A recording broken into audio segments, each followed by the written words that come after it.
नमस्कार, मी वृषाली पाटील बातमीपत्रात आपलं स्वागत करते। सुरुवातीला पाहूया लोकसभा जागा वाटपासंदर्भातल्या टॉप 9 बातम्या।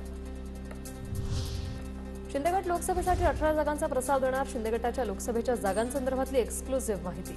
2019 मध्ये धनुष्यबाण चिन्हावर जिंकलेल्या 18 जागांवर शिंदे गटाचा दावा, सूत्रांची माहिती।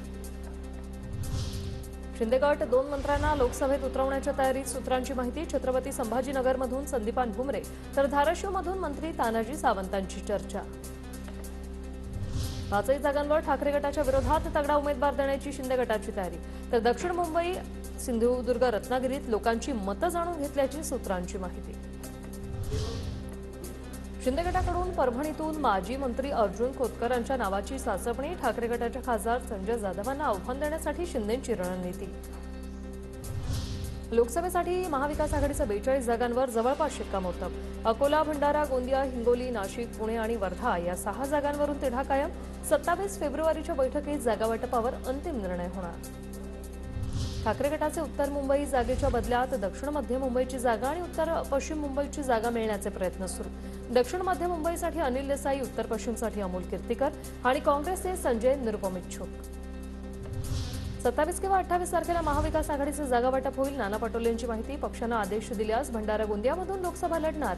प्रकाश आंबेडकर पुढच्या आठवड्यात महाविकास आघाडीत येतील, पटोलेंची माहिती। आंबेडकर साहेबांना सुद्धा आम्ही सोबत घेतोय। अजून कुठलाही फॉर्म्युला ठरलेला नाही। आमचं 27-28ला आम्ही बसून त्याला फायनल करू। मी पवार साहेब आणि उद्धव ठाकरे साहेब आम्ही तिघे जण तुमच्या समोर येऊ आणि आम्ही जाहीर करू। भाजप महिन्याच्या अखेरीस लोकसभेच्या 100 जागांसाठी उमेदवार जाहीर करण्याची शक्यता।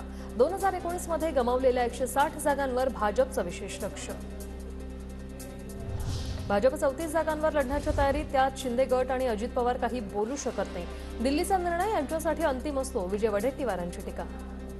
14 गेले की 34 जागा भाजपा लढण्याच्या तयारीत आहे आणि त्यात हे काहीच बोलू शकत नाही, कारण दिल्लीचा आदेश यांच्यासाठी शिरसावंद असणार आहे।